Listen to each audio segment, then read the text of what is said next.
Just wanted to let you know that this is probably going to be the last time um, I do Great Ace Attorney in stream mode. I'm going to ideally start recording it instead. So I might not have all the voices that you like or whatever. That depends on if my friends ever want to hop in. But I shall be continuing that. So, and before I forget, um, a warning. There are themes of, well, not themes, but scenes of uh, domestic abuse, basically in this game. It's played as a joke. Uh, but for this case, yeah, it was off-putting to me, so I just wanted to let y'all know, and I will put that info in the description. Okay, thank you, and enjoy the video. So he's a retired soldier. Okay.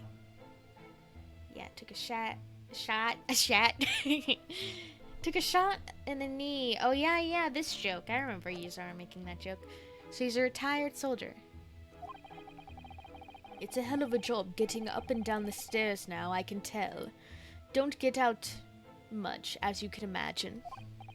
Yes, it's quite a climb up here to the second floor, isn't it? I was panting at the top of the stairs. You really must take more exercise, Mr. Naruhodo. Do you think so? Well, Mr. Garadeb, no doubt you are very courageous to earn yourself a medal. Oh, it was nothing. The medal's just a folderol, really. Wouldn't like to offend the general, though, so I grudgingly displayed it on the wall. Why don't you fetch it down, Joan? Let these good people see it properly. Again, she is so cute. Joan, fetch the... Ah! Dash it all, woman, be careful. Oh, dearie me, I do beg your pardon, sir. You jolly near took the skin off my hands. I shall be more careful, sir. So anyway, there you have it. Living the quiet life now. Yes, I see. Now then, I hear you want to know about the chap lodging downstairs, is that right? Yes, we would be very grateful if you could answer some questions for us. Only too pleased, naturally, especially if it helps to keep the peace here in Blighty. We forged an alliance with the Empire of Japan recently, as I'm sure you're aware. So this case is very much in the public eye, as it were. Oh, is it? Even had some famous detective poking around, you know, in this old house, would you believe? Yes, Mr. Herlock Sholmes. Could have been. Didn't catch the chap's name. Not really my cup of tea, all that detective business. Speak for your fucking self, Mr. Garadeb. I fucking love that shit. I didn't really make that. I don't know how to continue that joke. Oh, but you have a copy of Rant's magazine here, so... No. Anyway, the chap's investigating the fall in his room as we speak. So he's in Soseki-san's room. It's a bally nuisance. I was about to say ballsy. It's a bally nuisance, is what it is. The whole neighborhood's twitching its curtains now. I don't like all this fuss. It's jolly unsettling. About Mr. Natsume. About Mr. Natsume then, Mr. Garadeb. Please, do tell us. Ah yes, the Japanese chap. Only been lodging here for a week. Oh, just 1 week? So he moved in very recently then. I have 2 lodgers most of the time. One on the ground floor and one just below us. The first floor became available a week ago, you see. There'd been... Dash it all, Joan. Do be careful. Oh, my goodness. I'm terribly sorry, sir. I don't trust like that. Whenever he wants to talk about something, she's burning him.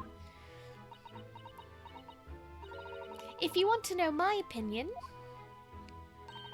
I thought he was a shady sort from the moment I set eyes on him. Oh, why? He seemed to have a most nervous disposition, always shaking and looking over his shoulder. The man had shady written on his sweat-soaked brow, if you ask me. I said to myself, Joan, that man is trouble. Sooner or later, he's going to do something untoward. And I'm rarely wrong about anything. We won't be calling this maid as a witness, that's for sure. Was there anything else that struck you as suspicious about the man at all? Yes, oh yes, indeed there was. And she's dying to tell us. The shady lodger. I wonder if this is distracting, my little fucker. Hopefully not too distracting. Had you noticed anything else at all about your lodger, Mr. Natsume? Oh my word, yes. The man was shadier than an orchard. Orchard? Orchard? Could you elaborate? Oh, fuck, same accent. Wrong voice. Well, take the man's room. Absolutely stuffed full of books it was. It is, more than anyone could ever read. And he never so much as passes the time of day with another living soul. I haven't seen a single visitor call. He just trots off to that old bookshop every single day and comes back at 5 to light the gas fire. And the funny little man is... up long past time. Everyone else in the house has gone to bed too. Oh, I see. The gentleman on the ground floor goes to bed around 9 each night. But I've never known that Japanese fellow to retire any earlier than 2 in the morning. Relatable. Ah. Could you clarify something, I wonder? What, pray? How do you know so much about Mr. Natsume's routine? Oh! I'd understood that neither of the lodgers live on this floor of the house. Is that correct? That's right, yes. They're both below us, on the first floor and street level. Why are you sweating? Then, how is it that you know so much about the lives of your lodgers? The precise times that they come back in the evening, for example. Even the times they go to bed.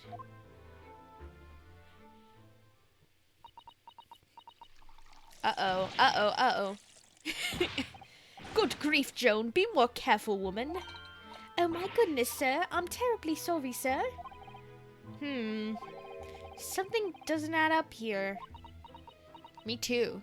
I am sensing it. The incident 2 days ago. Can you tell us about the incident 2 days ago? It seems that the incident took place around 5 in the evening. Did you happen to look out the window at any time? Around that time? The window?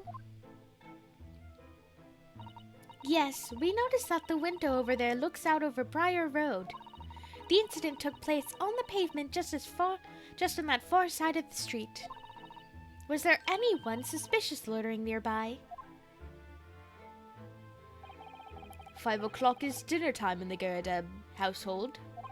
So I'm afraid I don't remember seeing anything. How about you, Joan? No, sir. It would have been dusk outside already at that hour. And with the fog as well, I should think it would have been quite impossible to see the other side of the road. Oh, I see. Did you notice anything else out of the ordinary then? Such as? Anything at all, even if it seems unrelated. Well. Yes? Was there something then? Well, it's nothing particularly significant, but around that time... Ah! Oh my god, for the love of God, Joan, watch what you're doing! Oh, dearie me, what have I done? I'm awfully sorry, sir. Do be more careful, woman. Of course, sir. If I may, Mr. Narrow Hollow. Oh, yes. I have an exceedingly good memory, and as far as I remember, nothing of any significance took place here at that hour. Nothing at all. Oh, really? Mr. Garrideb? The way you were talking before, it sounded rather like there might have been. Oh, well, as I was saying, it was just a trifling matter, really. Nothing of... Joan, dash it all, what is the matter with you, woman? Begging your pardon, sir. Nothing happened. Holy shit. Yes, quite. Nothing happened. We sat down to a quiet, uneventful meal. Joan? This is very sus. This is, sus. I feel like this is sus among us. That's right, Mr. Garrideb. What is the matter with these two? It sounds like something happened here in this room on the evening of the incident. But what?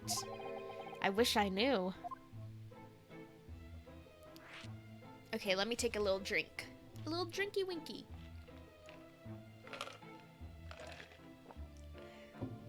Delicious. Let me refresh stream stuff. Okie dokie.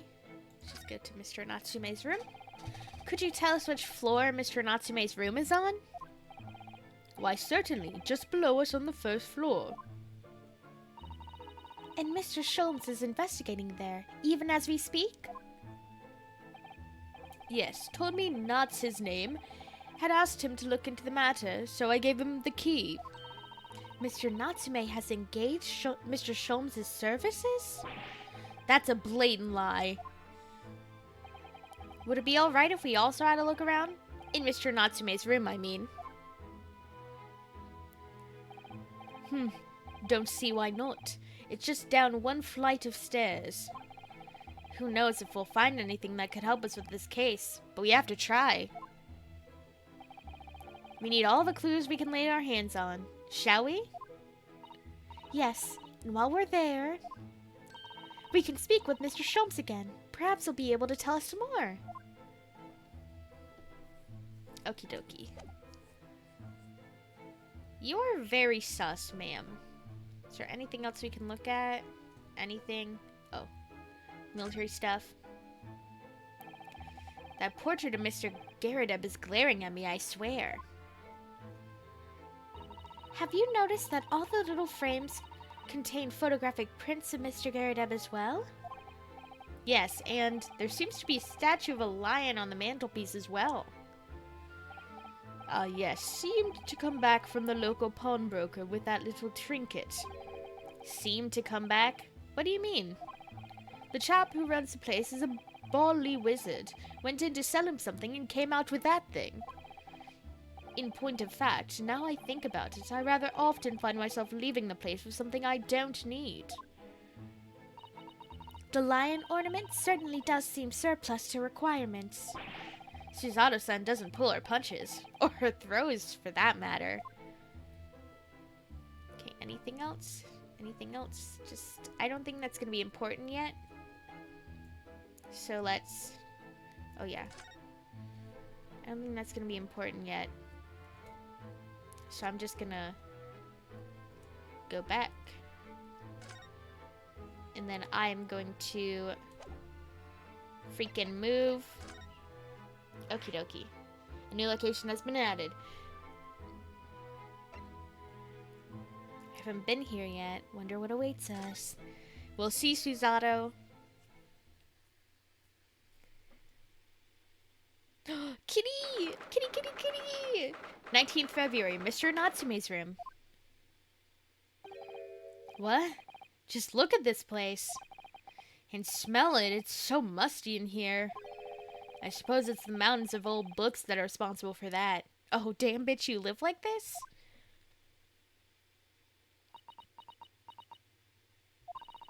I don't think I've ever seen so many books in all my life. No, me neither. It's so dark in here, too. What? Did he do that? Is that the window over there? Well, it was the window, I think, yes. Once upon a time.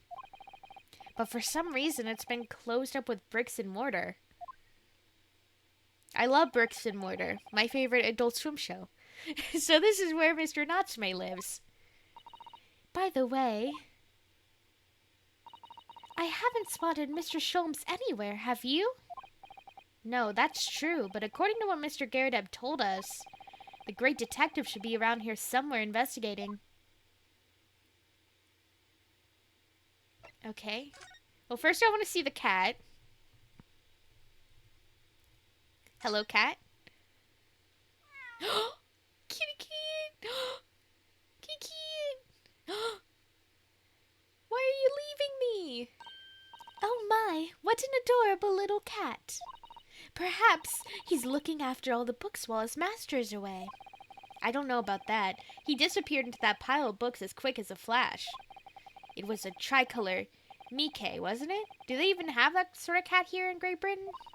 Perhaps Mr. Natsume brought the little creature with him from Japan. That's made me feel homesick now. Already? We've only been in the country for 2 days. I miss the cat. Where's the cat? Hold on. So, he's somewhere in here. I thought he was going to be in the bag. Why is this boarded up?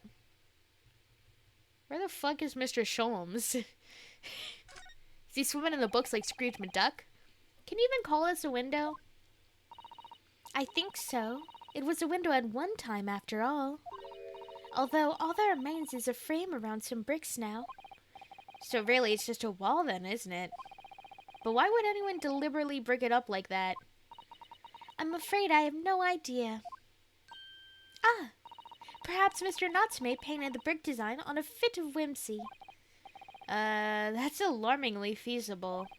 Anyway, whatever the reason, the lack of ventilation in here makes this place feel very oppressive. It does. I imagine being cooped up in a room like this would be extremely trying. What's this stuff? You got your stuff? That desk seems to be wedged in a crevasse between the mountains of books on either side. I suppose Mr. Natsume would sit there and read while stroking his cat. But surrounded on all sides by these towering old tomes, surely he dreamt of books every night as well. Yes, he must have done. Must he? Mustn't he? What? Oh, what's this?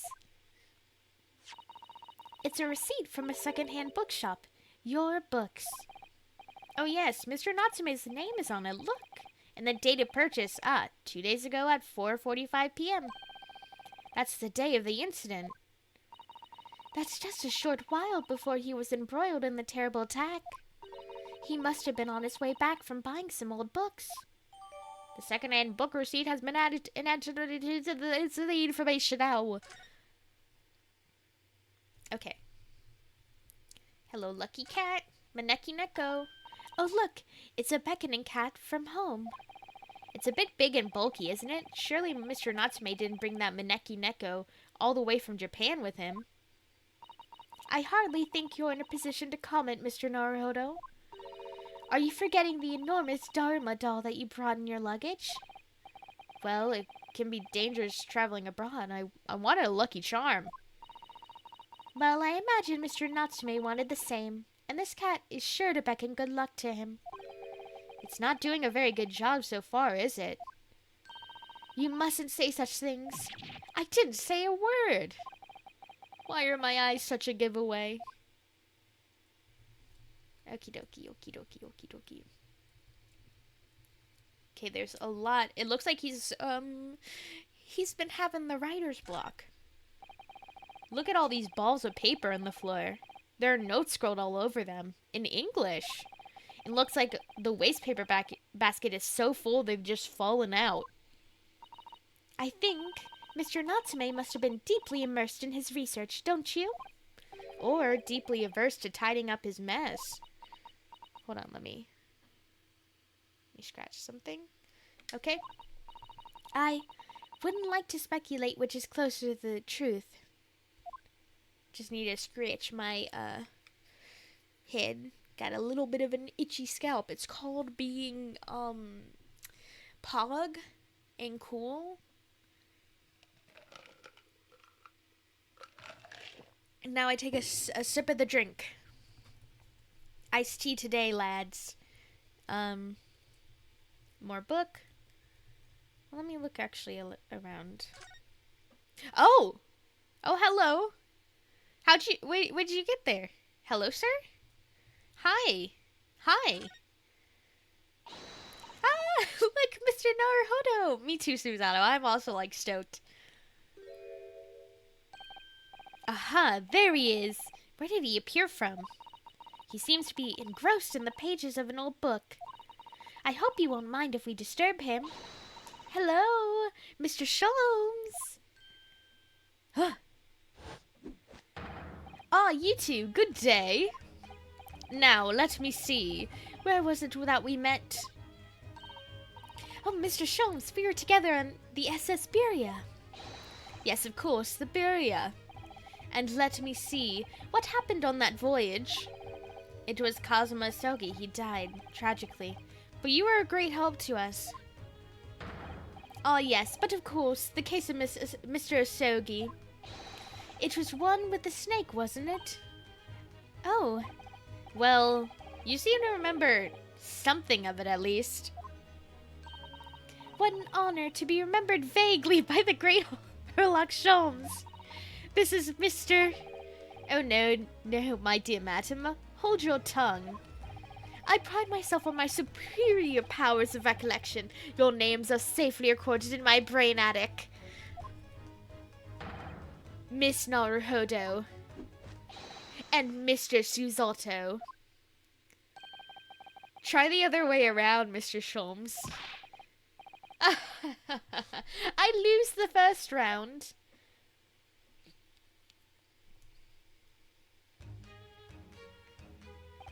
In truth, I had hoped to invite you both to my Baker Street suite the day we arrived in London. But some Scotland Yarders ambushed me at the railway station and whisked me away to the crime scene. It was entirely trivial case, of course. I saw the matter in no more than 30 minutes.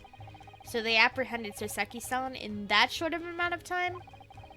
I'm afraid the pursuance of a new case has dulled my recollection of my past involvements a little. A little? It is a mistake to think that one's brain attic has elastic walls and can descend to any extent. I do my best to forget useless facts, lest they should elbow out the useful ones. Yes, those are my own words of imitable wisdom, you know, from an adventure entitled A Study in Scarlet. Please, there's no need to quote yourself.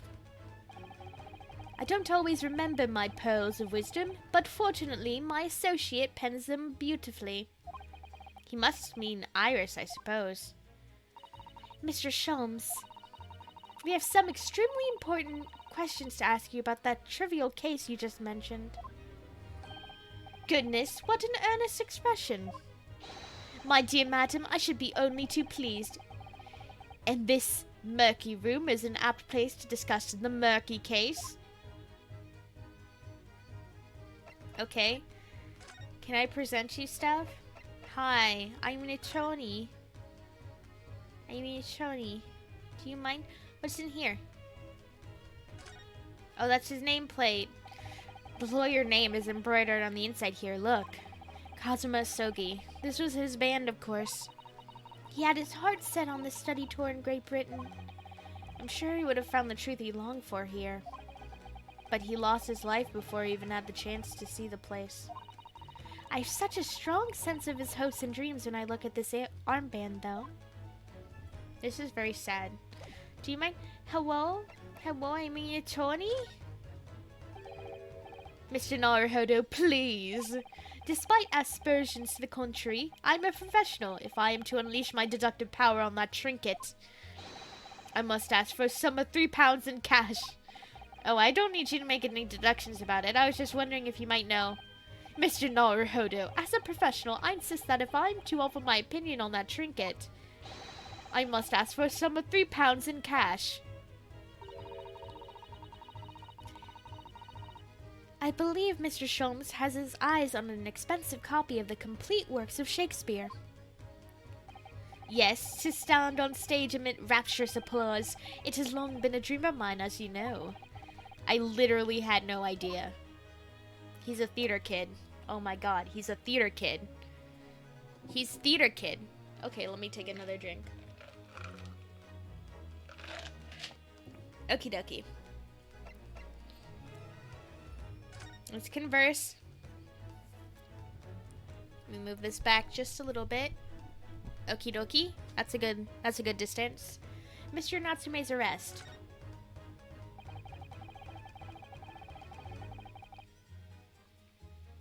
We know this to be the lodgings of a Japanese foreign student by the name of Soseki Natsume. It seems that you assisted in his arrest, Mr. Sholmes, for the stabbing of a young woman outside on Briar Road. Natsume. Yes, I believe it was a name rather along those lines. But Mr. Natsume fuck. Hold on. Mr. Natsume denies it. Was it really justifiable to arrest him on so little? I'm sorry, Miss Suzoto, but I have not the slightest idea what you mean. What? I can't believe he was looking Sato-san squarely in the eyes while feigning ignorance. I assure you I am not merely feigning ignorance. It would appear as if the pair of you are under some misapprehension. Oh, how? I assure you that I have no recollection of accusing your stupid compatriot of the crime. But that doesn't make sense. The good detective of Scotland Yard made the following request to me, and I quote verbatim. We need you to ascertain the identity and whereabouts of a man seen fleeing the scene of the crime. Ah, a man seen fleeing? Oh shit. There were a number of books scattered on the pavement at the scene. From the book plates, I was quickly able to determine the bookshop from which they had been purchased. On speaking with the proprietor, I was immediately led to this address. Elementary, wouldn't you say? I believe there is a receipt around here somewhere from the establishment in question. So you don't think Mr. Natsume is the culprit, then? That I could not tell you. But it was aggravating my faculties, hence why I returned here. However, this place is such a trove of fascinating books, I found myself quite lost in bibliophily. Do not be deceived into believing that I am a man of leisure. No, no, no. Oh dear. Okay, Mr. Garadeb, the landlord. Tell me. Have you encountered the landlord of these lodgings? Yes, Mr. Garadeb, a retired military man. It was the first time I've ever met a soldier from the Great Britain institution, that is the services. And it was the first time I've ever encountered a maid from the Great British institution, that is service.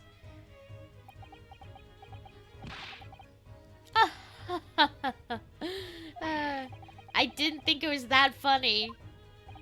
I do apologize.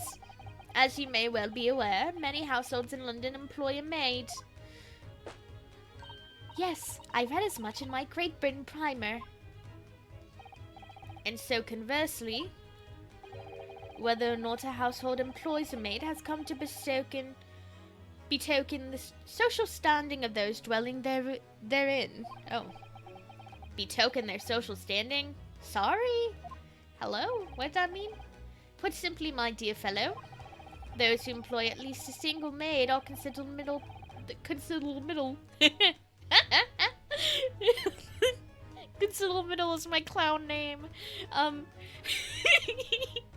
Okay, hold on. I'm just thinking about my little clown. Considered middle class. Those who do not are beneath that. In the upper echelons of society, of course, households employ enough staff to constitute a large family. Goodness, how extraordinary. As you can appreciate, those on the precarious boundary between lower and middle classes, being able to afford just one maid is of the first importance. I had no idea.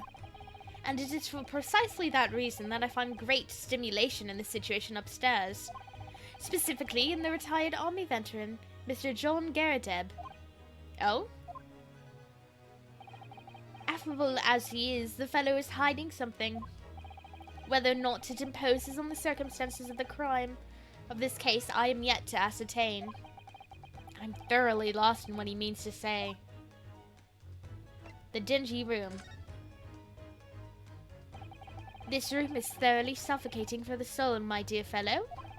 I assure you, any man whose lot is to dwell in a place such as this will stab somebody sooner or later.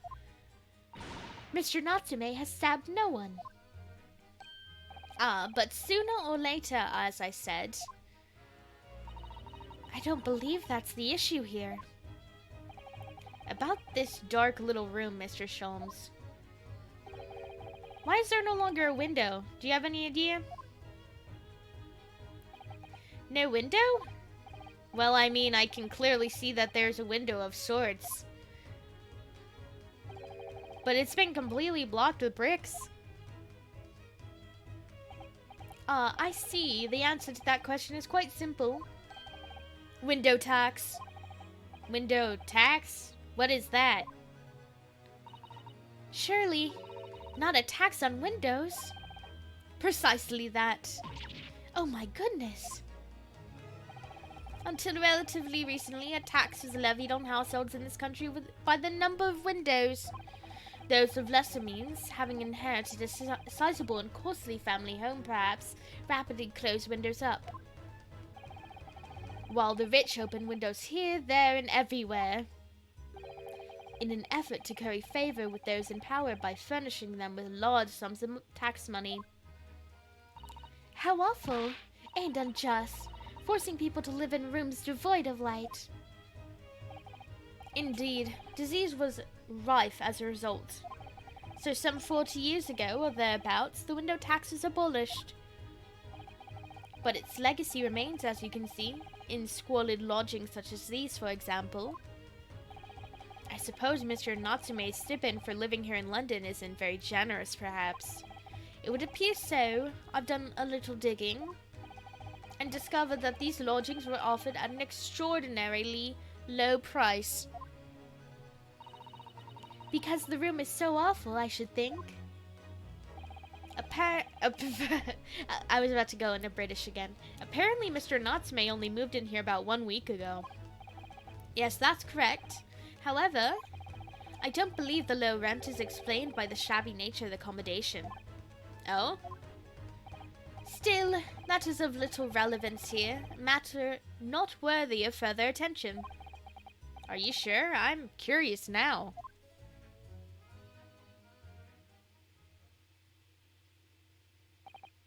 Well, I believe I've told you all I can now. Thank you, Mr. Sholmes. Ah, yes, Mr. Naruhodo. Was it not your intention to become a practitioner of law? You remembered that, did you? Will you perhaps be offering your services in this very matter, I wonder? To the occupant of this room, Mr. Natsume, was it? I'm not sure. Not sure? On what grounds? Well, I actually defended someone in court here only yesterday. Really? Well then, I congratulate you, sir, on an ambition realized, and so promptly, too. The thing is, it's really made me question things. Am I right to believe in my clients? To trust in their innocence? Yes, trust. Mr. Sholmes. Mr. Natsume didn't do it, did he? My dear fellow, I haven't the first idea. Oh, but I thought that's why you were here. Didn't you come back to investigate? Oh yes, that was indeed my initial intention. But there are simply too many fascinating books here. I couldn't possibly ignore them. Oh, I see. Nevertheless, there are two facts that I can state quite unequivocally. The man who fled the scene of the crime 2 days ago was the Japanese occupant of this room. And there are witnesses who swear to have seen... Hold on.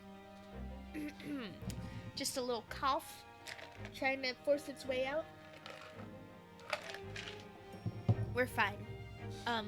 There are witnesses who swear to have seen the same man commit the crime.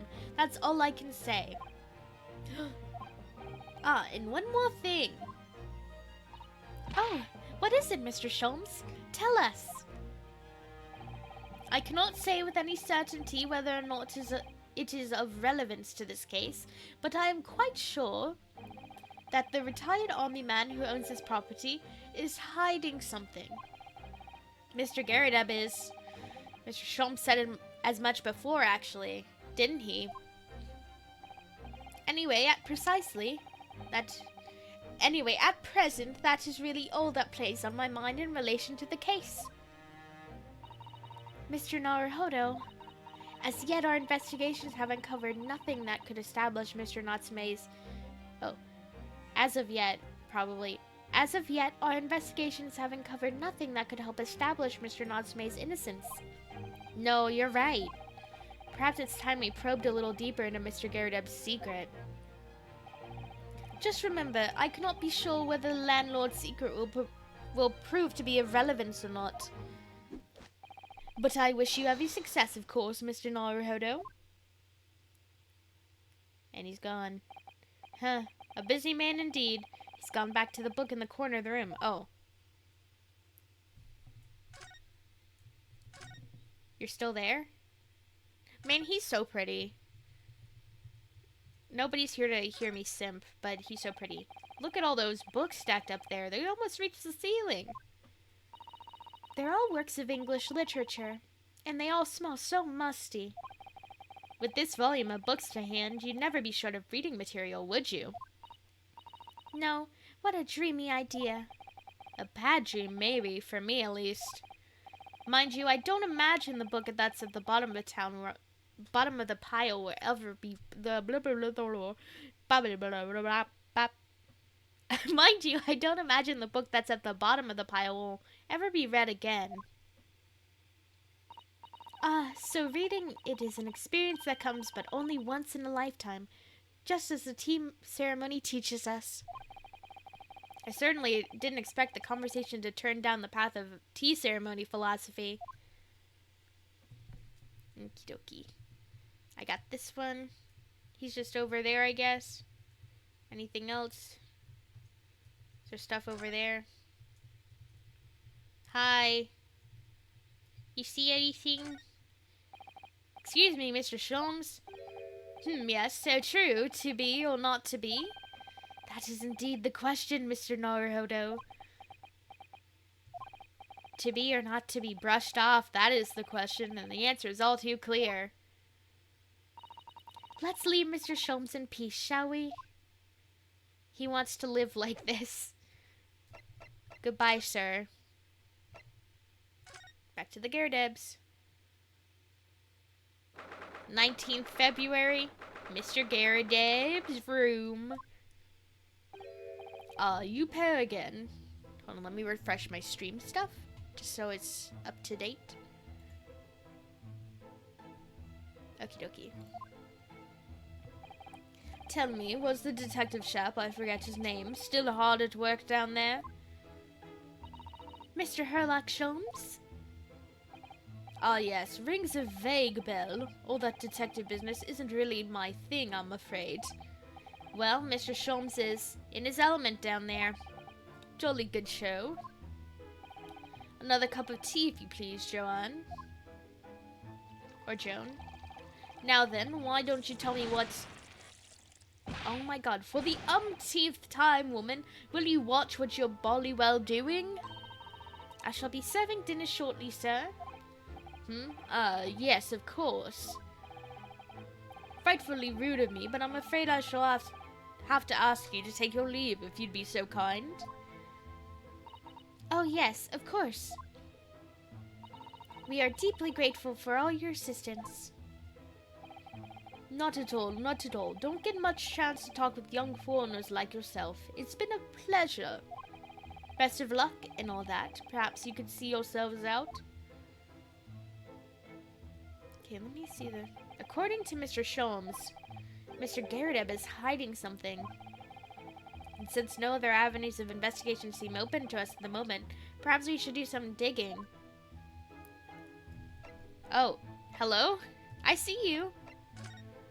Why are you... Hello? Why are you here now? Oh, okay.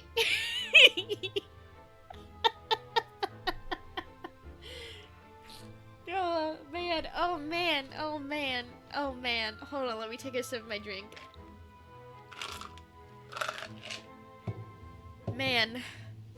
You get one dose so you can give him enrichment. Like he's a little cat. Hello, sir? Ah, what is he doing over there? Mr. Sholmes? Aha, we meet again, my dear fellows. Good gracious, when did you sneak in here? Herlock Sholmes, sir, at your service. Whatever were you doing by the window? I am given to watching the evening sky as the sun sets, madam. Yet sadly, cheerful as the room downstairs undoubtedly is, it lacks an aperture for such observation. So I took the liberty of borrowing a small corner of space by the window up here. Well, keeping an eye on one's windows at dusk is the prudent thing to do in London, I'm gathering. Oh, and one other thing, Mr. Naruhodo. Oh, me? I thought perhaps you might be in need of a certain great detective's great mind. Huh? Wait, he's not talking about... I didn't expect to be going through that again so soon. Do you mean, Mr. Sholmes, you're gonna do the salsa dance? There's a mighty secret in this modest room. My eyes see even the most trivial of trifles. I take it you're prepared, Mr. Naruhodo. We're about to do the fucking... What's it called? The Hannah Montana... You know the movie, the Hannah Montana dance? She's like, step to the left, kick it, slide. You know. The fucking square dance. I think so. There's just time enough for one of my greatly admired great deductions. Let us conclude the matter before dark. Oh, am I ready for this? Mr. Garadeb, though it would seem you're a military man of considerably distinguished service, your standing as a landlord is certainly not what one might call first-rate. I'm afraid, sir, that it is all too clear to me. There are two conclusions I have been able to draw by careful observation of your living arrangements. I beg your pardon. The first, excuse me, sorry, is that even as we speak, you're concealing the presence of a ferocious beast in your care. Eh? And the second is that as a result of the beast's violent rampage, you have lost something very dear to you. Mr. Naruhodo, look! The old man's broken out into a cold sweat. Unbelievably, it seems Mr. Sholmes' conclusions are both spot on. How could you possibly... How could I possibly know, you mean to inquire? The answer couldn't be simpler, sir. For in the dense jungle of logic and reasoning, I am the king of beasts. He's a king. What is that? I'm the fucking king of beasts? Oh my god, this guy is so... God, this is so sexy. This is... and... and I know only too well that wild beasts are not easily tamed. So... Shall we begin? Once again, Herlock Sholmes is proud to present his logic and reasoning spectacular. This is so fucking... I fucking love this guy. Conclusion. Nature of the beast. It certainly shouldn't take a great detective to see that a fearsome beast has been on the rampage of late within these four walls. Thus we are faced with the question, what form might this beast take? Ah, for a man with a military breeding, your eyes are uncommonly candid. Aye. Your furtive glance, Mr. Gerdeb, leads us directly to the answer. The true nature of the beast has run rampant, the fucking statue. Yes, though an army man, you appear unimposing at best. A fact that has fueled your admiration for the mighty lion, king of the beasts. What is this piffle, I ask you? In the end, your admiration became so great, in fact, that you had a living, breathing specimen shipped here from India which you tried to keep in this very house. What? Yet living with such a wild beast proved more difficult than you can imagine. The chilling traces of a wild rampage are still very much in evidence. Well, yet as we look around, the beast in question fails to present itself. Where could this angry creature have disappeared to? Madam?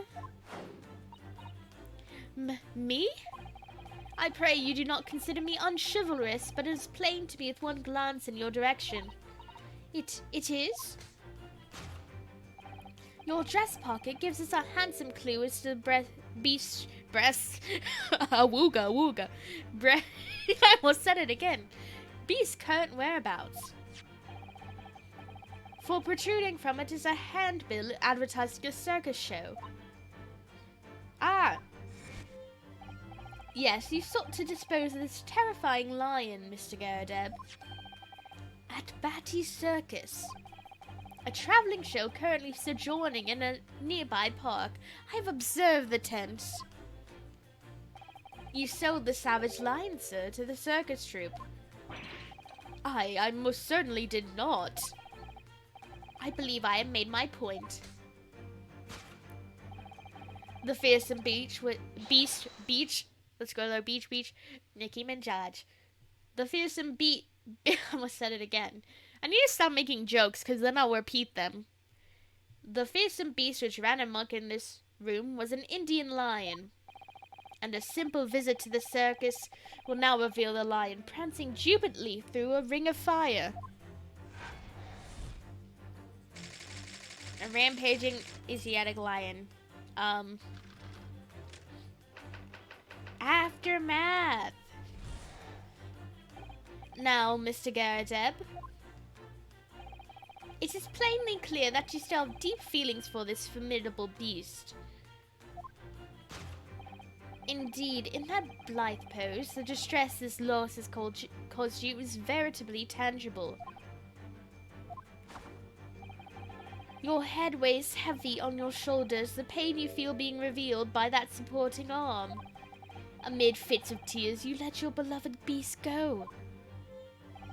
The strain of losing something so dear to you is clearly visible in your visage. Nonsense, man, I simply... But what we must now ask ourselves is the true cause of this pain. And we need only follow the direction of your gaze to find the answer. Yes, it is the pile of bills that has risen, given rise to the pain you suffer. Every envelope contains another demand for payment. Ah. For cartloads of meat, potatoes, wheat, and tea. Indeed, feeding your beloved has had a devastating impact on the financial circumstances of your household. And so you had no choice but to let it go. Yes, well,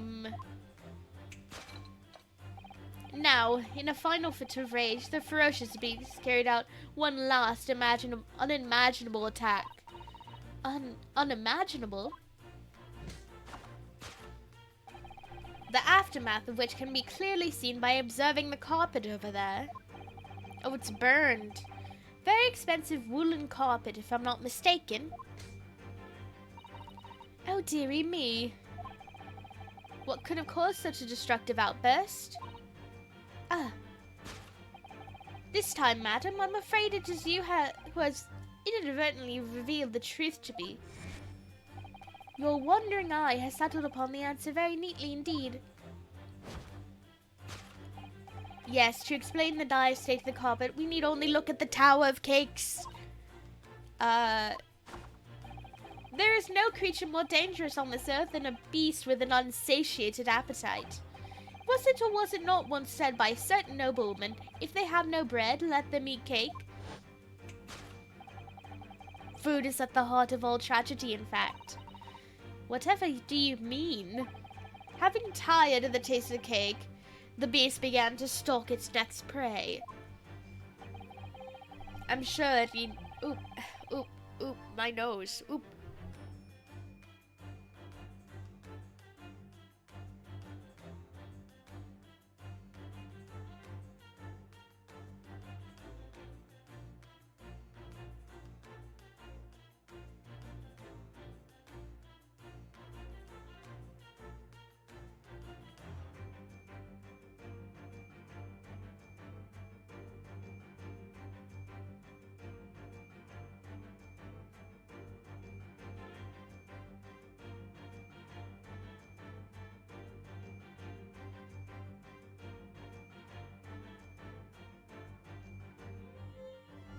Okay, it's better.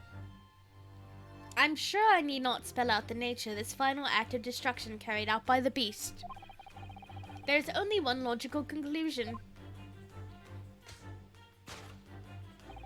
Worked into a frenzy by hunger, the lion attacked and ate the carpet.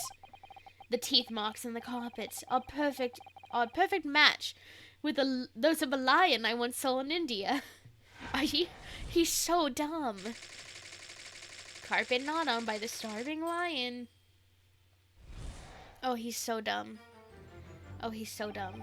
Thus concludes Herlock Sholmes' great deduction of this beastly puzzle. I want what he has. No brain cells. Look at them. They're like, what the fuck? Oh. What is the matter with you, Joe? You're pouring scalding hot tea all over me. Oh, I'm sorry, Mr. Garadeb. I'm afraid I didn't notice. My deductions can be startlingly sharp. It stands to reason that your cup runneth over. Indeed, my revelations can make people spill tears at times, too. Oh. Mr. Sholmes? Sorry to butt in again, but could I make an observation? Why, certainly, Mr. Naruhodo. What is it? Again? This is fucking wrong. Are you... Well, your deduction just now. Do you really think a lion could fit inside a room of this size? Indeed, it is the only explanation for the facts. The terrifying truth that all too often lies beyond the realm of common sense. But wouldn't it be an idea to consider what lies inside the realm of common sense as well? Hey buddy, you're wrong. But if an uncaged lion had run amok in this very room, surely Mr. Garadeb and his maid would have been hurt. Or worse. Ah, that's where you are stuck.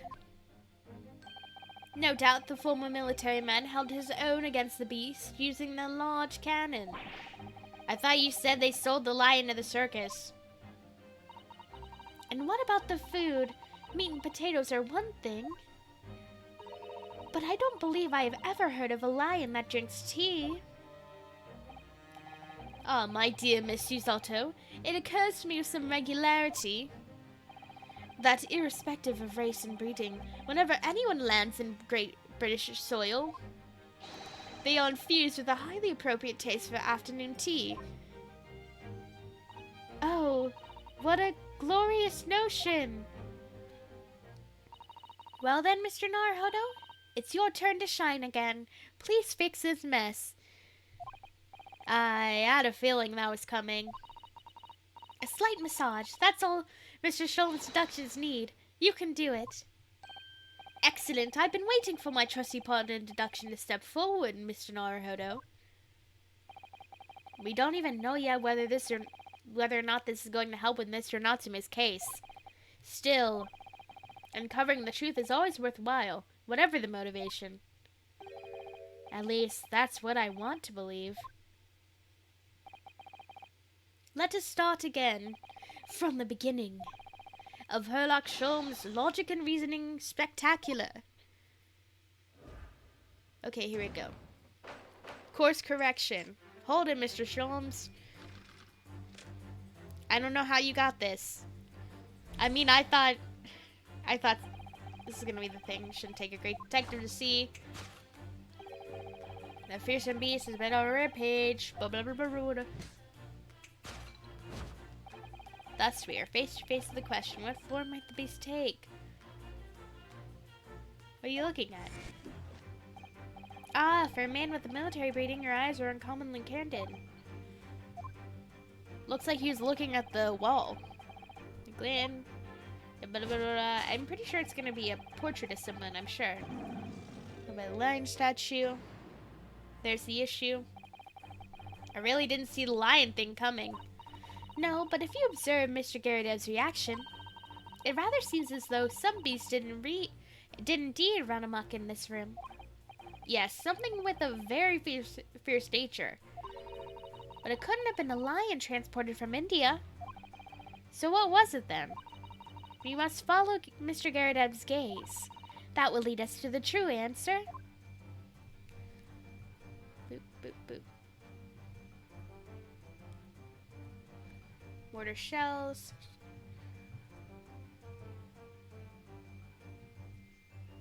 Oh, it's behind. Photograph frame. I see. Take that!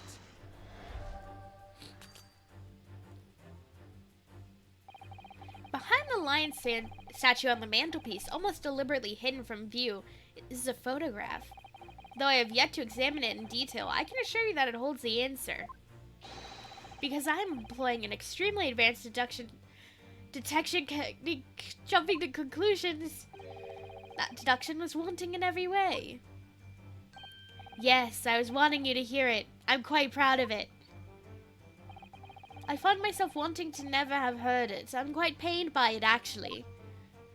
Oh, sorry. I'll try again. Oh, I lost? Me? Dumb? Well, what we do know with some certainty is that a destructive, yeah. And I missed Garrett, I'm gonna look in direction something can get it right out of your way. Yes, if we investigate thoroughly enough, we gotta find the answer. We Mr. Garrett have turned to look at it. It's somewhere in here. We simply need to find it. Okay. So I can't really... So presenting is R.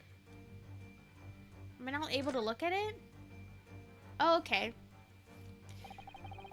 Oh, I see it now. Okay, this is so embarrassing. What is this photograph? It appears to be from Mr. Garrideb's wedding. He looks very happy, doesn't he? He does, but you can't make out his bride. No, how unfortunate. Something must have struck the glass directly over the woman's face. I wonder what happened. Probably best not to drill deeply. The bride.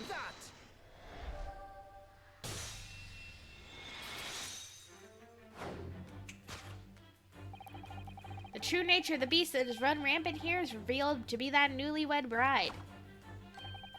Precisely, Mr. Naruhodo. No other explanation could possibly see fit. Yes, this framed picture of your wife, Mr. Garrideb.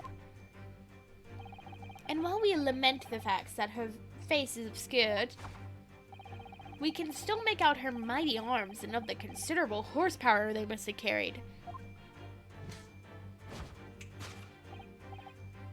Oh, indeed. Surely any woman of such powerful constitution would be honored to be described as a beast. Honored might be stretching a point. Too late. The fact remains that the beast which so clearly savaged this room was your wife, Mr. Garrideb. Yarg. The chilling traces of a wild rampage are still very much in evidence. Well, yet as we look around, the beast in question fails to present itself. Where could this angry creature have disappeared to? Madam? Me? Okay, yeah. And chivalrous, but his one glance in your direction into this. You brought her to the circus. This is so, like, why would... The poor, fragile, defenseless woman is beside herself. Well, I don't know about fragile. Oh, dear. Anyway, Mr. Sholmes is quite right. There's no sign of a Mrs. Garrideb anywhere. But it seems there might be a clue as to where her... there's whereabouts stuff there. A clue that this maid is trying to hide. Wonder where Miss Garrideb's wife... Mr. Garrideb's wife would be. Could be, would be.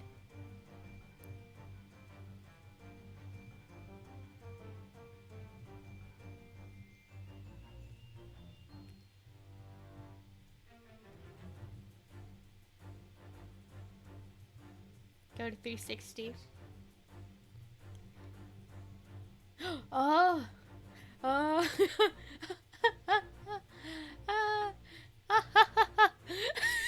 Me, like, going in 360 mode being stupid. Once again solves the case. Last time I just wanted to see a guy's butt. This time, I was just doing 360 shenanigans. She's wearing a very large ring, look. Oh yes, a sunflower design with some rather nice embellishments. And it's on the ring finger of her left hand, which means it's surely a wedding ring. Looks like it's on there for life, too. I can't imagine. Shut up.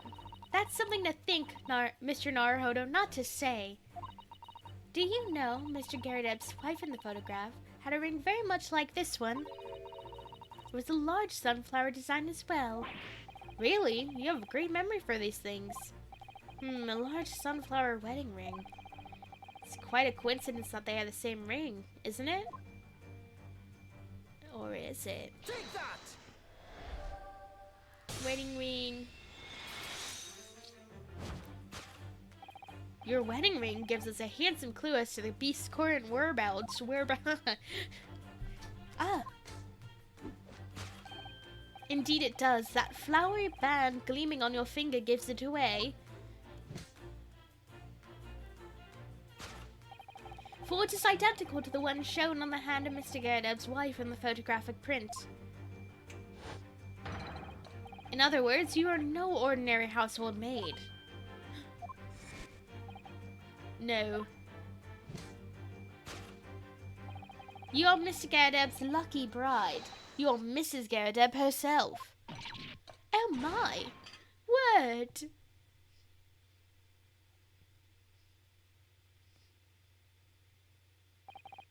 Well, jolly fine detecting, sir. As you rightly surmise, this is the wife, yes? My Joan. Rather let herself go, you might say, but she's a bully corker back in. Uh-oh. It would appear that you don't live in the most comfortable circumstances. After all, you're a retired army man, yet you're in the business of renting out rooms. I would assume, therefore, you have insufficient means to employ a maid. Would that be correct? It's not right, I tell you. I was second lieutenant of the 3rd Regiment. A man has his pride, don't you know? By golly, it's a sorry thing when a champ can't even afford a single maid in his employ. Yes, here in London, one is rather judged.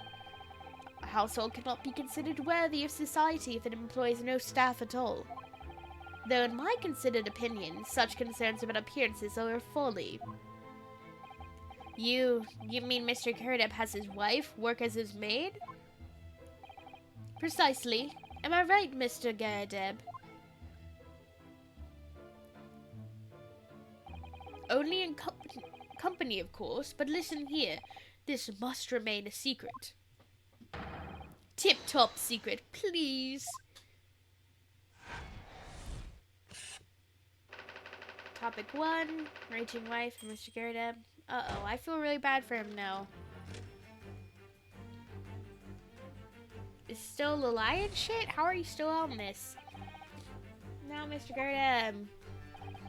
It's plainly clear that you still have a deep feelings for the formidable beast. Okay, yeah. Indeed, the blade paused for distress at this loss called you very well. Your hand weighs heavy on your shoulders. You feel being revealed by the pain in your starting. No, it's. Oh god, Mr. Sholmes is quite something. He's still calling Mr. Garredeb's wife a beast. Yes, as a woman, that feels rather uncomfortable. But Mrs. Garredeb is standing beside her husband as we speak. In other words, he hasn't lost his beloved at all, has he? Oh, how true. So perhaps that supporting arm seems to be propping up his head. Has some other significance. According to Mr. Sholmes, Mr. Garredeb's pain is tangible, though. What could that pose of his really signify? This is really sad. Oh, God. Oh, my, look at that bright red mark. Gosh, that's quite something, and clearly made by somebody's hand. Yes, Mr. Garredeb has been slapped on the face, it seems. Hard. I've never seen such a clearly defined mark. Whoever could have done such a thing? Well, there's a very limited number of candidates, I'd say. Let's present this.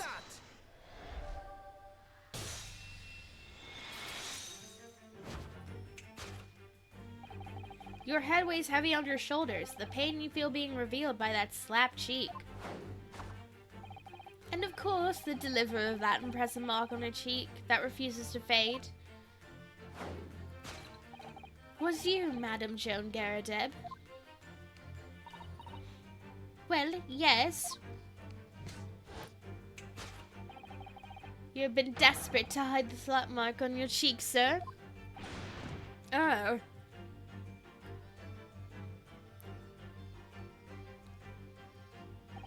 How the blazes? How did that work out, man? Nothing escapes the notice of one trained in the art of observation, my dear fellow. That's why you haven't looked directly at us even once. To keep your other side from view. Well,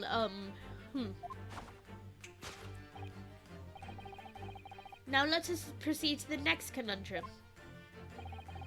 Why were you subjected to such a violent slap? In other words, we must ask ourselves what caused Madame Garredeb to fly into a rage. And we need only follow the direction of your gaze to find the answer. Yes, it is the pile of bills that has given rise to pain. Not that one, not that one. Didn't Mr. Sholmes say that the bills were all for lion fodder? Yes, but now we've established that the lion never existed. Which can only mean that the thing responsible for gobbling up all that food was Mr. Garredeb's wife. Mr. Naruhodo, she's a person, not a thing. Yes, well, she's also a person who gave her husband... Yeah, fuck her. Yeah. Yes, why would a woman want to hit her husband with such force, I wonder? Yeah. Okay. Bookmark. What else is there? Broken plate. Ooh, I'm really congested. I'm going to really quickly fix that.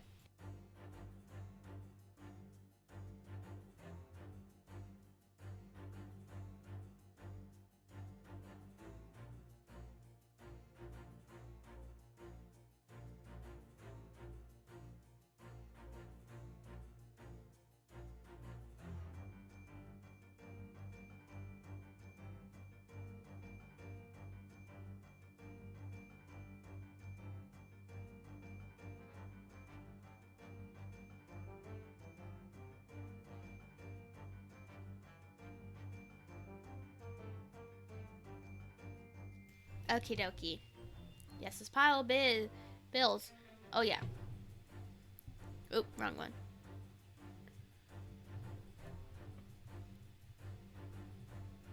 What is this? Oh, that's got a kiss mark in it, doesn't it, huh? Ah, someone must be reading this book at the moment. There's a bookmark here, look. Mr. Garredeb is clearly an avid reader. Oh, wait a minute. I don't think this is a bookmark. Oh no, so it isn't. It's a note written in a woman's hand. Oh, James, I love you. Yours, Mary. And look next to the signature here. Lip marks made with lipstick. Oh, what a passionate and romantic gesture. Don't get any ideas, Susato-san. Hey, that's kind of gay. Oh dear, I'm sorry. So this book is actually a love note. Bookmark is actually a love note then, huh? So that's kind of, yeah. Are you cheating on your wife? If so, perhaps that might explain it. Yes, it is this love note that has given rise to the pain you suffer. Oh, James, I love you. Yours, Mary. Passionate indeed. Perhaps the sender of this note, a certain Mr. Mary, is the fly in the ointment here. Oh. But I don't know that Bolly woman. You don't know her? That note wasn't written to me. It was just in the book. I don't know how it got there.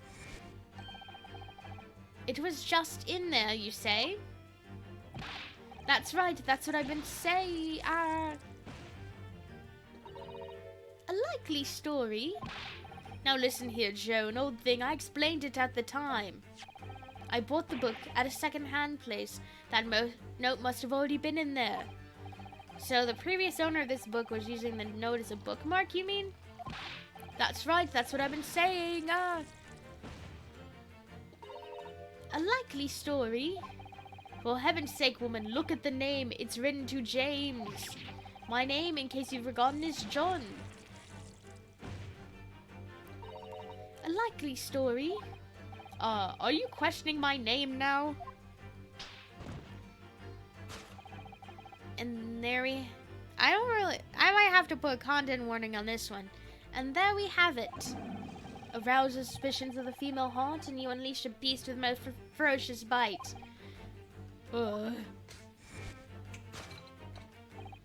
Now, in a final fit of rage, the ferocious beast carried out one last unimaginable act. Unimaginable? The aftermath of which can be clearly seen by observing the carpet over there. A very expensive woolen carpet, if I'm not mistaken. Oh dearie me. What could have caused such a destructive outburst? This time, madam, I'm afraid it is you who has inadvertently revealed the truth to me. Your wandering eye has settled upon the answer very neatly indeed. Yes, to explain the dire state. Yeah, Tower Cakes, how does the fuck does this have to do with this? But surely Miss Gerda didn't eat the carpet. No, of course not. But there doesn't seem to be any doubt. The state of the disarray this room is in a result of her wild temper. No, that's true. So this is the last part of Mr. Sholmes' deduction that we need to fix. We need only to follow Mrs. Girdeb's gaze, and that will tell us the real answer. Alright, let's see what we can do. Yee. So there's this. There's this. You see it? There's this. Circus handbill. Candlestick. There's a candlestick. Can I grab this one right here? There's a candlestick. Okay. Just examine. This looks like a very old candlestick, doesn't it? The base looks too small. Surely it's very unstable. Looks to me like even the slightest knock would make it topple over. Oh dear, that would be dangerous. Wait, take a closer look at this. There's one candle missing. Yes, I didn't notice that before. Why is that, I wonder? Why is one candle of the three missing from its holder? Oh, because it's on the floor.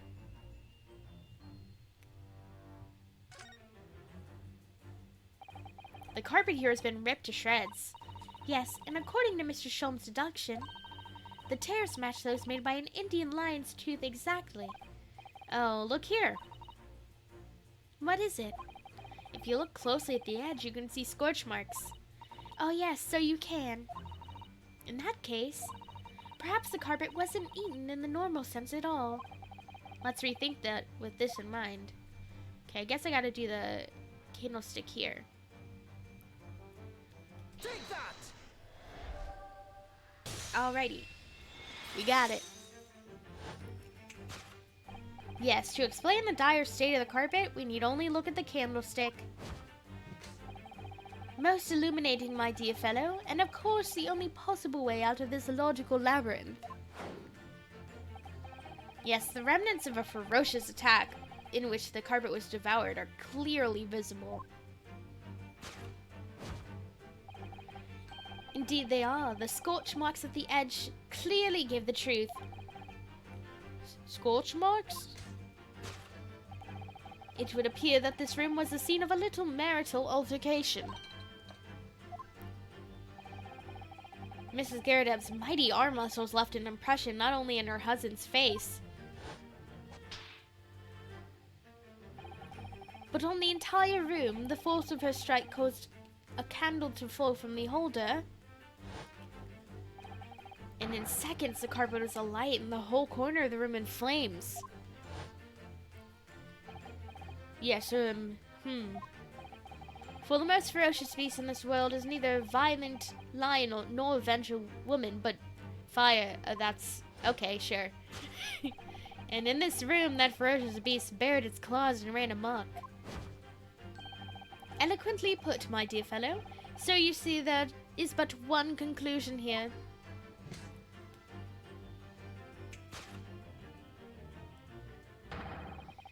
After the reports of marital discord flew, this room was the scene of a fire.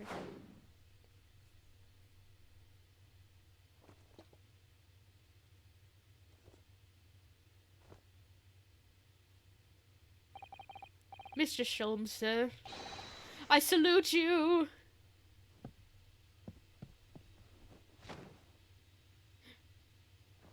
Oh, strong wife. Okay. Carpet scorched by a small fire. Well, I guess he's dead now. Cool. Deduction complete. Elementary.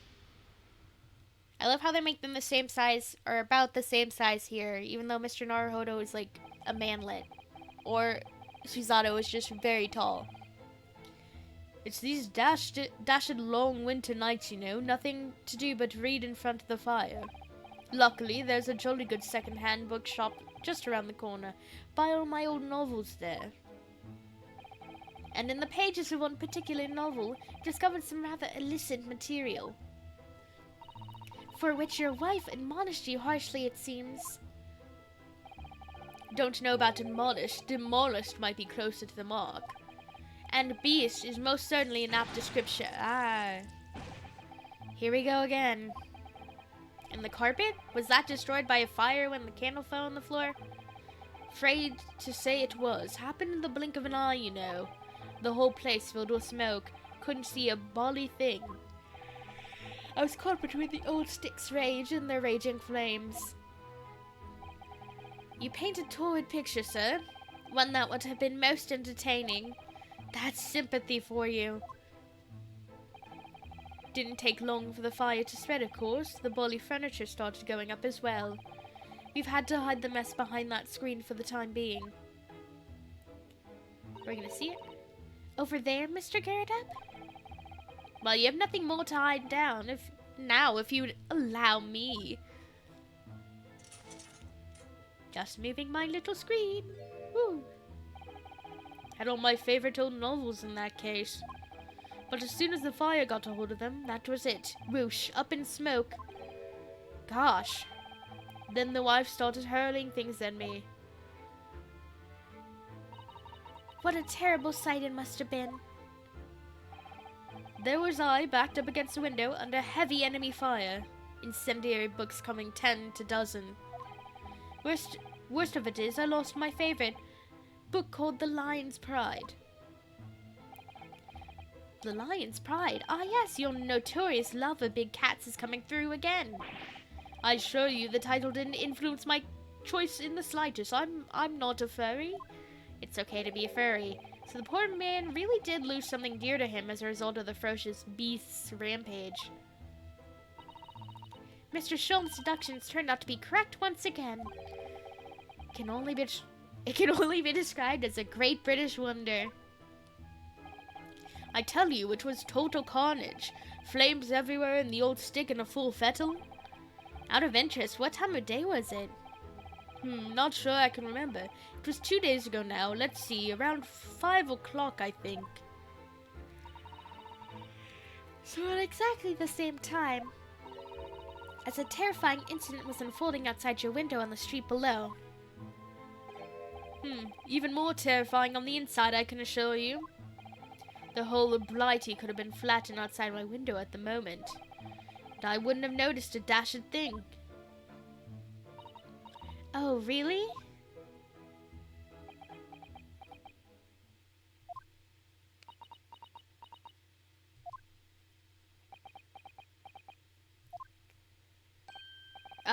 Mr. Sholmes? Yes, Mr. Naruhodo? What can I do for you? Well, I think we've got to the bottom of Mr. Girdeb's situation now. But what does that have to do with Mr. Natsume's circumstances? I can't help you there, I'm afraid. What? My dear fellow, if you recall, I did say as much from the outset.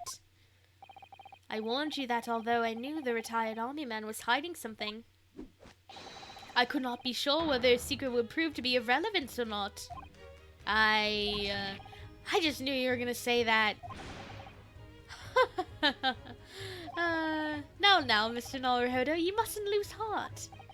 Bear in mind that all things fall into one or two categories. Those relevant to the case and those not.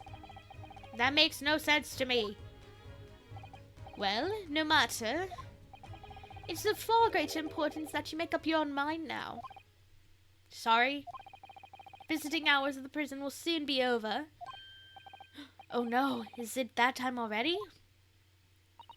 If we are to accept Mr. Natsume's case, we have official paperwork to attend to. So that's it. No more time to think. Perhaps you'd like to betake yourselves in bidding us farewell now? I must prepare supper for Mr. Girdeb. Oh yes, I'm so sorry.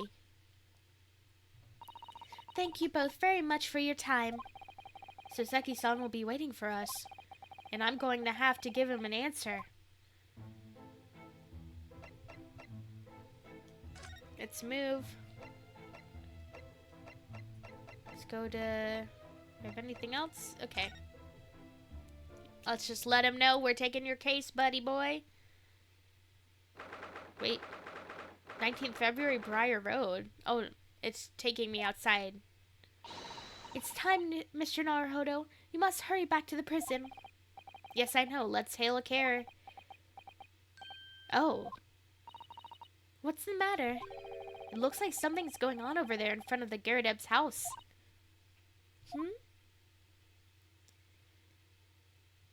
Who are you? Hello? I know thee not, old man, fall to thy prayers. What are you calling an old man, you rub-looking nibbity-pittity? There are more things in heaven and earth, Horatio, than are dreamt of in your philosophy. Who's this Horatio fellow, eh? What are you on about? Excuse me. What the? Who are you now? I'm sorry, it just looked as though there might be some problem here. And my associate here, Mr. Ryunosuke Naruhodo, is a lawyer, you see. Lawyer? What? If I can be of assistance, I'll be happy to help. I'm from Japan, but I've studied English law.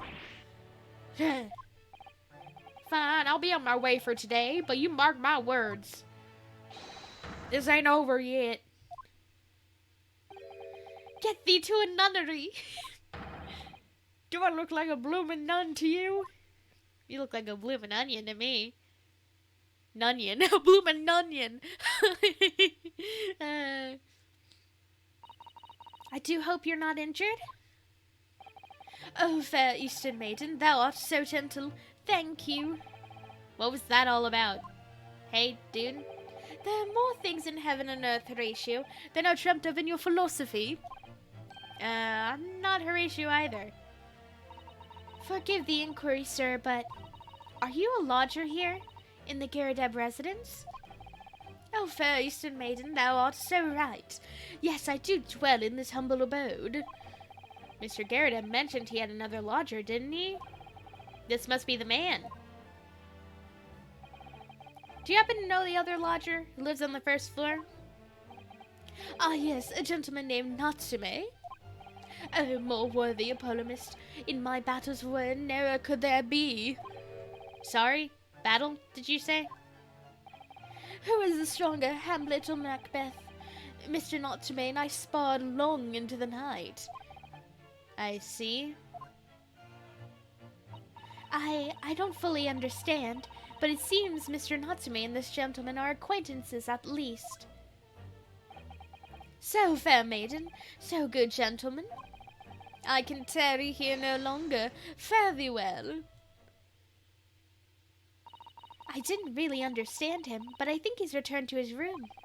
It seems he's unaware of what's happened to Mr. Natsume, so he can't really help us. With Soseki-san and that man as lodgers, the Girdeb house is certainly full of eccentrics. Anyway, I'll go find a carriage. Yes, I'm sure Mr. Natsume is eagerly awaiting our return. Let's hope we can get to the prison before visiting hours are over.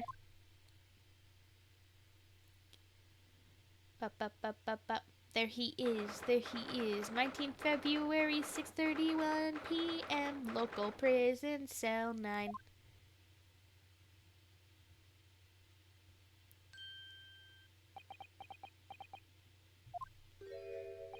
Oh, it's you. You're here. You came? Locum student Mr. Naruhodo, Esquire. I can't believe you came back. I'm so touched.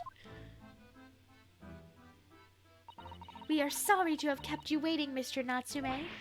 Oh no, think nothing of it. Relax. If I were a cat, I would purr with pleasure at the company of such fine compatriots. Noble, nurturing, never-failing Nipponese. I don't know if I should say that, but I've heard it's a very archaic term. I'm gonna try to avoid saying it. Oh, now, let's not get carried away. Oh, I quite agree. There's nothing more reassuring than the familiarity of one's native land. On the other hand... Oh, it's just through friendship. Did you like my silly little accent? It's through friendship transcending international borders that one truly appreciates the fact. Such is my belief, at least. Oh yes, it's you! The miserable, rotten spy. Herr Lock Sholmes. Mr. Sholmes, what are you doing here? I have no intention of doing anything per se. Save observing, of course. Whatever do you mean, Mr. Sholmes?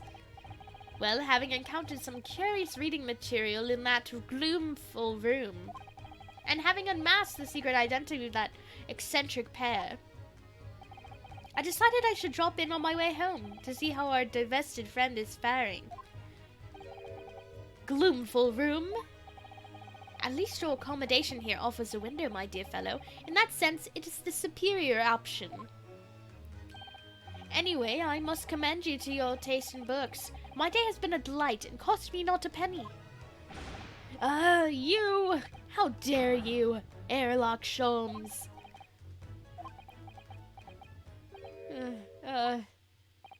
I've had it. I'm through. I'm at the end of my rope. I should never have come to Great Britain. It was a terrible mistake. Haunted by spirits in those accursed lodgings, no doubt my luck will be cursed in tomorrow's trial as well. My whole life is bedamned. What are you thinking, Mr. Naruhodo? He mentioned that once before, didn't he? That his lodgings were cursed, I mean. And there's much truth in Mr. Mustache's words. What? Cursed is a wholly appropriate description, I would say, for the man's lodgings, and indeed for tomorrow's trial. What's that supposed to mean? Hello? Cursed trial. Mr. Natsume, what did you mean by what you said just now? About the trial tomorrow being cursed? Oh no, why? Why are you looking so grave? You're making me nervous. I was just getting carried away, that's all. I didn't mean anything by it. Oh, I see. That's really agitated him. You don't mean the child really is cursed somehow?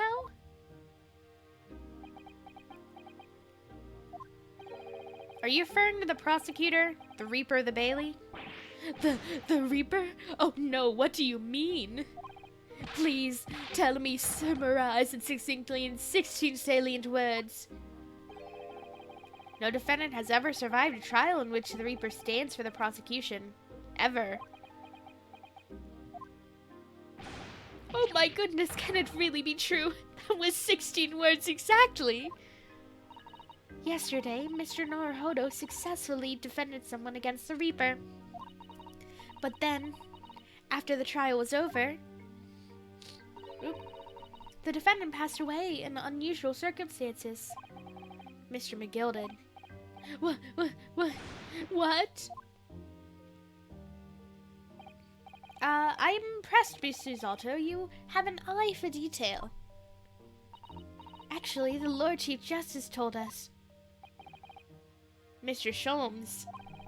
Surely it can't be that, having failed to have the accused convicted, Lord Van Zeeks killed the man himself? Oh no, he couldn't have, surely. You have some wonderful notions. Sorry? The man isn't a mass murderer, he's a court prosecutor, my dear fellow. Oh, yes.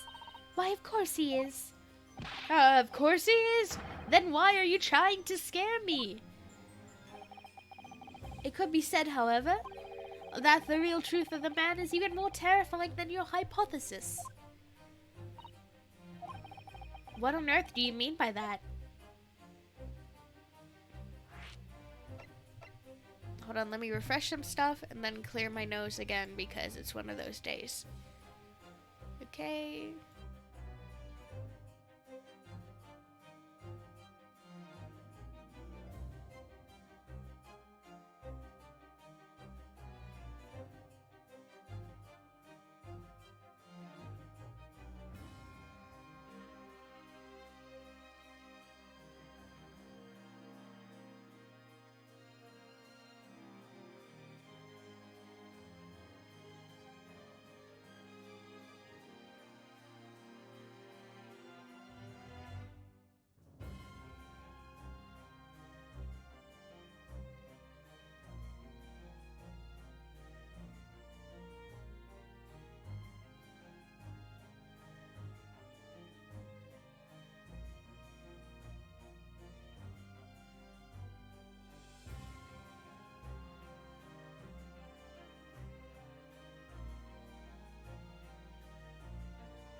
Okay. Tell us about the Reaper.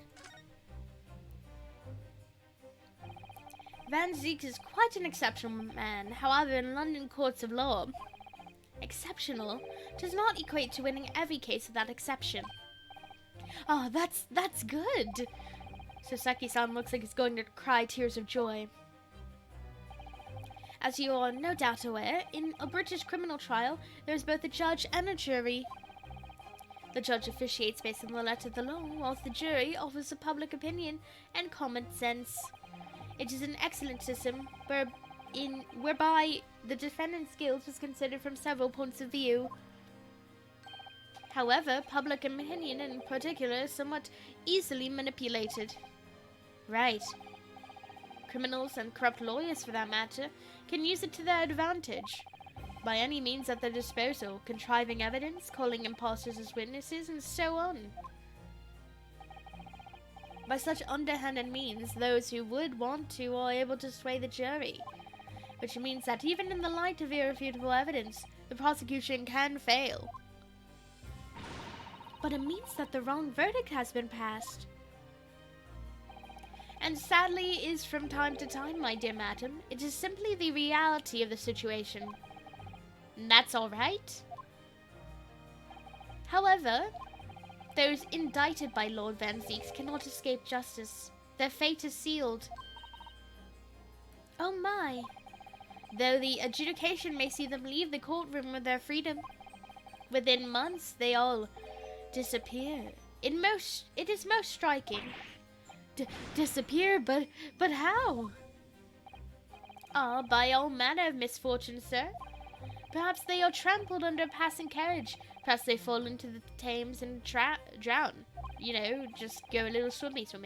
Perhaps they are suddenly overcome by a raging fever. Perhaps attacked by highwaymen. Oh, no. All examples of the reality of events here in London, I'm afraid, Mr. Naruhodo.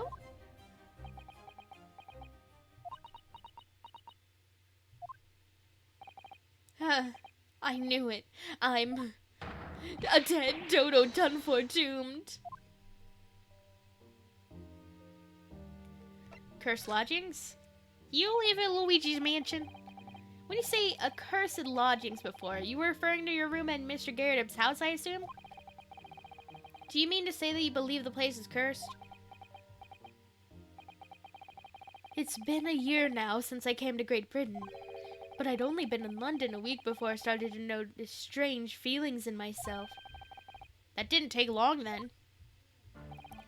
Everywhere I looked, there were foreign faces staring at me, laughing behind my back. I was sure people were talking about me. I started to become nervous about going outside. They were always staring at me, at the time from dawn till dusk. So I shut myself away in that room, but even that didn't help. The fear wouldn't go away. You must have been very lonely, having been away from your homeland for such a long time. I've had to move a number of times, most recently to that room on Briar Road a week ago. Yes, why did you choose there? It seemed a little inconvenient.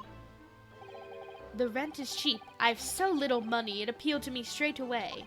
Of course, I asked why it was so affordable. The landlord just simpered and said, "The room is cursed." Oops. He quickly tried to cover his mistake, but it was too late, so I told him, "If you have something to say, then say it, but if not, don't mention it in the first place." Yes, well said. But it was true. It was all true. You mean, the room really is cursed, then? Ever since I moved into that windowless hellhole, my sleep has been plagued with nightmares. I wake feeling as though I'm being choked to death. In my waking hours, people are stabbed in front of me as I walk down the street. I'm branded a killer, thrown in prison. Nobody wants to know me. I'm surrounded by scary, sinister spirits. If only there was someone, just one person on my side. Can no one find it in his or her heart to believe in me? Really no one at all? To believe. Yes, to believe. To believe. Mr. Sholmes? Ah, me, Mr. Naruhodo? Pray, what can I do for you? It's about the case on the SS Buria, if you recall. The Buria. Ah, that case. The one with the snake? Well, yes. At that time, I was a suspect, but you believed in me and listened to my side of the story. And you helped us to investigate. I did, didn't I? Interesting. What I want to know is, why? Why did you believe in me? I see, yes, you mean... because you were a grimly dressed, shady Eastern fellow found in the victim's locked room? Well, if you like, yes. I'm a little surprised that the answer requires an explanation, my dear fellow. It is quite simple, really. You said I didn't do it. But I could have been lying. Surely you must have had your doubts. You must have suspected me a little. I think perhaps you misunderstood. I neither recall believing in you, nor in that which you were telling me. What?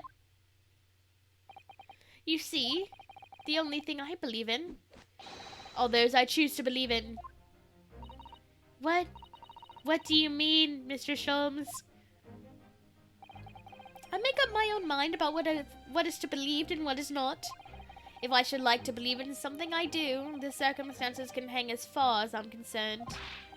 But I could have betrayed your trust. In that case, I should have made an elementary error of judgment, nothing more. Betrayal of trust is an overused excuse, in my opinion. Meaning, whether or not one should trust another is, in the final analysis, down to oneself. It's a matter of whether or not one can trust oneself. Yes, he's right. He's right, locum student, Mr. Esquire. I need to blow my nose again. Jesus Christ.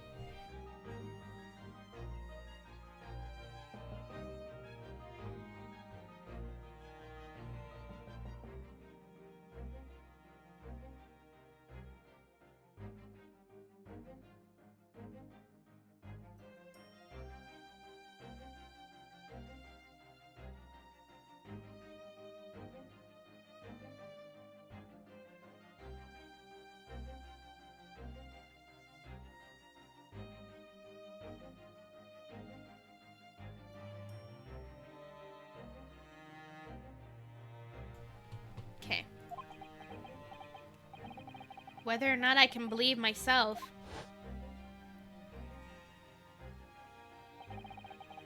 A defense lawyer is only as good as his faith in his client. That's the wrong accent. And that comes down to how much faith he has in himself.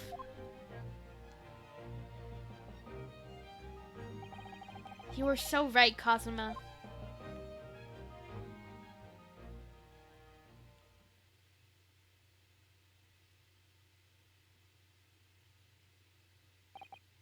Well, my dear fellows, it is time we were leaving, I believe.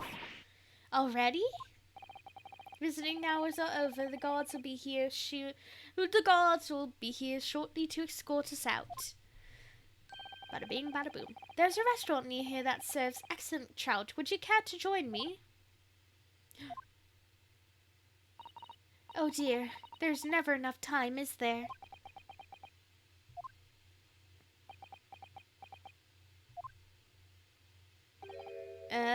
Mr. Natsume?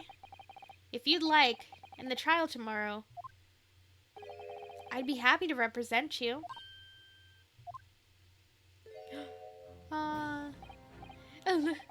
Locum student Mr. Naruhodo Esquire.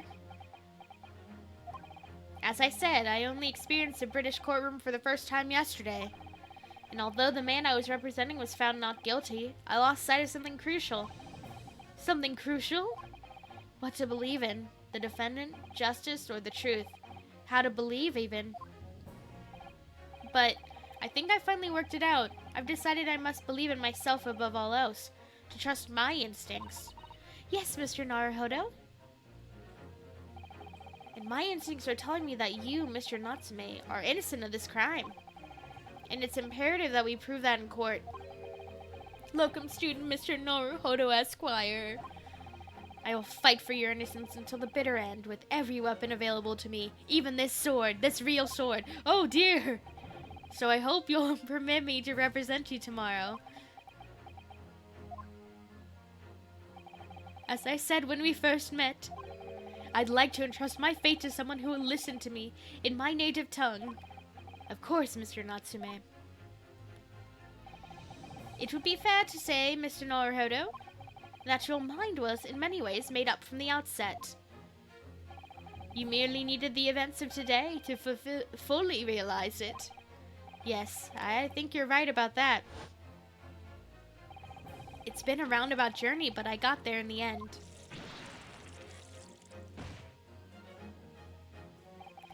Miss Susato.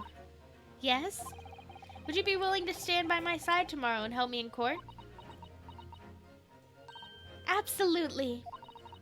As I said this morning, you may consider me your personal judicial assistant. She said, she's my daughter. The shocking events of yesterday's trial still weigh heavily on my mind. But it's time to stop looking backwards. Cosmo believed in me, and Mr. Sholmes believes in me now too. So it's time. Time that I learned to believe in myself. Sasaki-san has no one. He's all alone. So it's my job to help him, to fight in his corner. Tomorrow, in the courtroom, with all the strength I can muster. To be continued, right? Yeah, I called it. Yeah, I'm kind of an expert. You know, I'm a little bit an expert. I save my current progress and maybe start the next trial. Yes, I'll start the trial and then we'll end it. 20th February, 9:23 a.m. The Old Bailey Defendant's Antechamber. Well, I never expected this. Who'd have thought we'd be back here again so soon? We are on a study tour of Great Britain with the intention of learning the country's legal practices. In order to research the latest court procedures here, we need as much court experience as possible. Well, yes, I suppose that's true, but for the person in the dock, it may as well be his or her one and only time in court, and it could be life-changing. In which case, treating it as research may seem a little crass. Oh, when you put it like that, you're quite right. Good morning. Oh, that's him. Oh, excuse me, I got something stuck in my throat. Ah, Mr. Natsume, good morning. Oh dear, are you all right? Your eyes are terribly bloodshot. The early bird catches the worm, as they say here in Britain. Yes, I've heard that expression. But I really don't want to catch a worm. So I tried desperately not to wake up early, but I was so worried I couldn't catch a wink. And now I'm absolutely exhausted as a result. Do all literary people take things so literally? I get it. Thank you for putting your faith in us today, Mr. Natsume.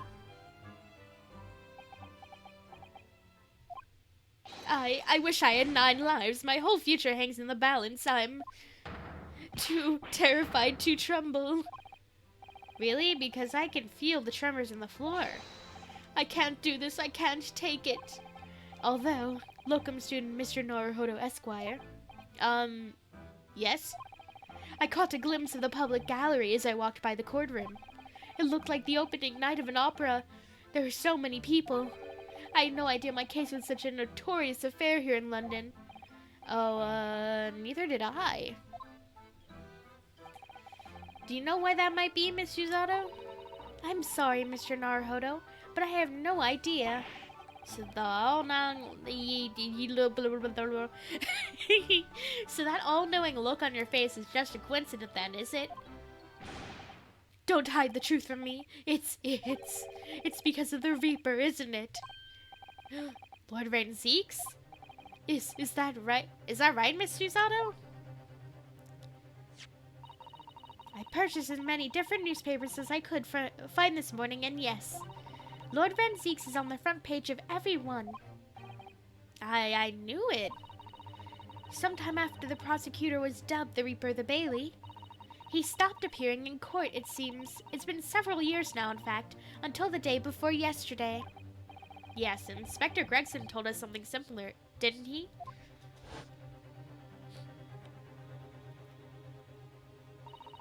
The trial today is returned to the courtroom after a very long hiatus. The trial of Magnus McGilded. What a harrowing experience that was. I believe that appearance made even greater waves here in the capital than today's. But we wouldn't have realized, of course, having only just arrived in the country. Why is the Reaper back in the Bailey so soon for what appears to be a mundane murder? That's the question the papers are asking, and they're all speculating various answers. Mundane? Mundane? It's the most significant saga of the century to some of us. Let me blow my nose again. Sorry.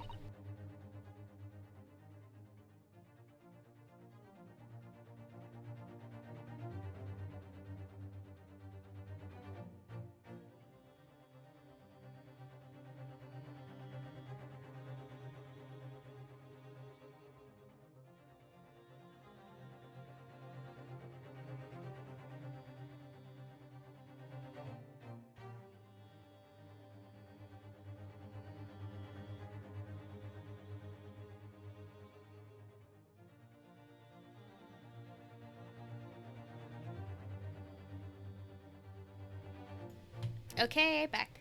Oh dear, I mean no offense, Mr. Natsume, but that is how the papers are describing it. Well, lest we forget the fact that it could spark an international incident. Obviously, the reappearance of this infamous prosecutor has caught people's attention. But there's another blatant similarity with the trial 2 days ago. Yes, I agree. Locum student Mr. Noruhodo Esquire, it's you! Me? Well, I suppose that's true. Both times it is you who stands against this legendary prosecutor. It can only mean that you're friends with the Reaper.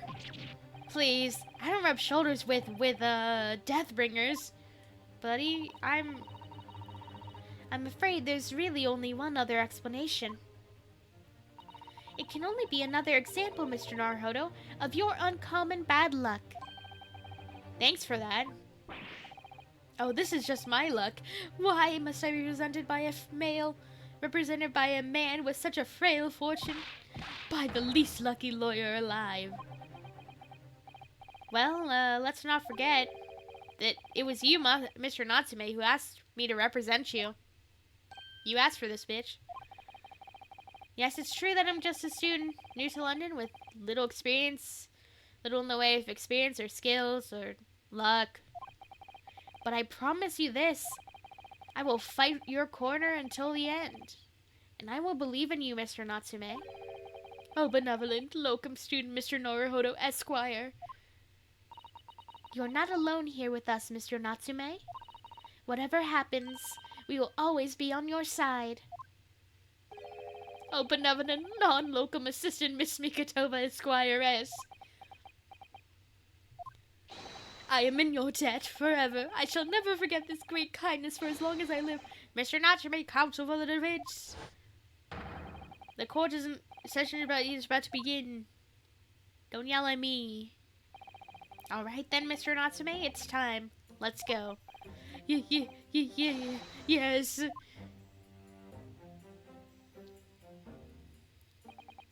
This is it. My second appearance in a British courtroom. And my second trial against the Reaper. I hope you're watching over me, Kazuma. Because this time, I won't let my faith waver. I'll believe in my client to the last. Just like you believed in me. I believe I can do this now. I'm ready for this fight.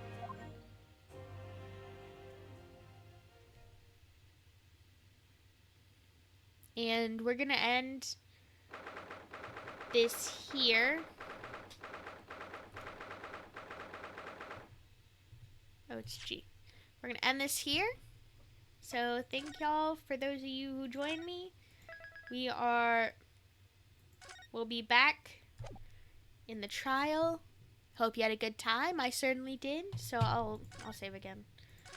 I'll see y'all later. And goodbye.